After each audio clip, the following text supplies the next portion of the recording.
This is the first in a series of virtual newsletters to look forward to the November 4th and 5th Breeders' Cup. So for all you handicappers that are joining me out there, I hope that you'll use some of this information to become a little bit better educated, and maybe it'll help you with your picks for our stable competition.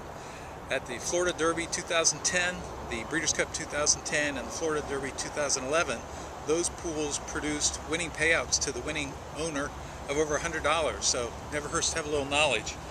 The Breeders' Cup this year, as you know, is November 4th, that's a Friday, and then the big day is November 5th, that's Saturday.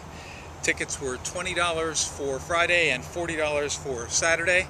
So if you bought two-day tickets, that'd be $67.50, including the handling charge for one. And if there are two of you, that would be $135. And if you bought them for Saturday only, $47.50 for one person and $95 for two. On Friday, November the 4th, there are several championship races. The first four, the Juvenile Sprint, is a new race for 2-year-olds. The Juvenile Fillies Turf, the Juvenile Fillies, and the Breeders' Cup Marathon. All those races, really too early to pick anyone, especially at this point with the 2-year-olds, as they haven't even really begun to start their racing careers. So we're going to focus on the three main races for the gals that day. The first is the Fillies and Mares Sprint race, and I think there are really 6 contenders that have emerged so far. Turbulent Descent is probably the best 3-year-old filly sprinter in the country.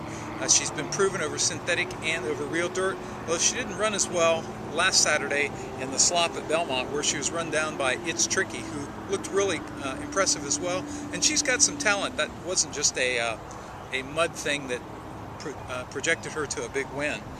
Ventana was impressive, winning the Maryland Sprint Handicap on the Preakness undercard. And Seth's Image is somebody I think I'm going to really keep my eye on. She is a multiple winner underneath the Twin Spires. She's looked good winning 2 sprint stakes at Churchill Downs this spring. I think she's somebody to keep her eye on.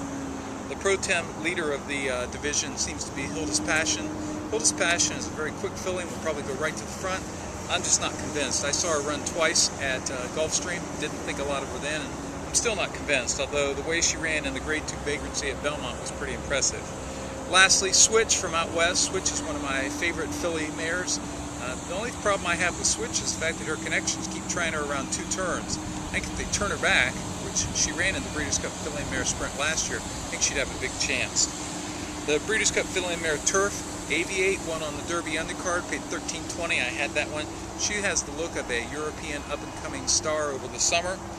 Hibayeb was a Grade 1 winner in her debut in 2010 out west at the Grade 1 Yellow Ribbon, and she was off form most of the time after that, until most recently when she looked really good winning at Belmont in the Grade 2 Sheepshead Bay. Curtana is probably the most, and probably the leader, most impressive of the Filly and Mare Turf division right now. She won the Grade 3 Louisville Handicap, which shows that she can run over the Louisville turf. More impressive than that, even though it was a 3-way thrilling photo finish, it was against the boys, and she ran them down. So she's a multiple stakes winner, loves the Louisville grass, and has beaten the boys. Finally, Winter Memories was the short price favorite in the Juvenile Fillies Turf last year on the Breeders' Cup and ran second, but she's come back in a big way as a 3-year-old this year, and she'll have something to say about that outcome. In the Breeders' Cup Ladies Classic, Havre de Grace, she had several battles with Blind Luck, who's one of my favorite fillies last year. And when she came back as a 4-year-old, I didn't think she was that impressive, but she's proven me wrong. In fact, her race last weekend in the Grade 3 Obeah Stakes was really dominant, and I think she's the leader of that pack. Awesome Maria was a winner for me at Gulfstream this winter, and she was heavily favored when she ran in New York. However, it was much closer than I thought, but still, she's got talent. And then Blind Luck, who seems to be back on pace with her thrilling win in the Grade 2 La Triomphe at Churchill Downs on Kentucky Oaks Day. Even though she went to her knees and her nose was actually on the ground at the start, she still was able to run down last year's Ladies Classic winner, Unrivaled Belle. On Saturday, there are 2 juvenile races that, again, we don't have any information to really look at any of the colts and fillies yet. The Breeders' Cup Juvenile and the Breeders' Cup Juvenile Turf, but we can focus on the Breeders' Cup Dirt Mile. I don't really have any leaders yet, although the Grade 1 Met Mile was won by Tisway. He's got a lot of talent. If he stays in the mile, he's going to be somebody to reckon with. He looked really strong that day. Also, I think that he's probably going to go in the Breeders' Cup Classic, however. Crown of Thorns and Aconite, they would be contenders as well. In the Breeders' Cup Turf Sprint, Chamberlain Bridge won last year as my pick, paid $15.20. But in the Derby undercard, he was run down by Regally Ready, who's also won multiple times on the Breeders' Cup Turf. So I think those two are the leaders in that division. The Breeders' Cup Sprint, Big Drama won last year. He looked really sharp in his big race, the Mr. Prospector at Gulfstream, but he hasn't been seen since.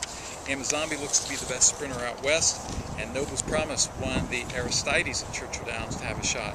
But I think the leader of the division is Trap Shot, who looked really strong and earned a buyer of 112 last weekend in the Grade 2 True Note. In the Breeders' Cup Mile, the two top horses appear to be Canford Clips, who ran down Goldacova this week at Royal Ascot.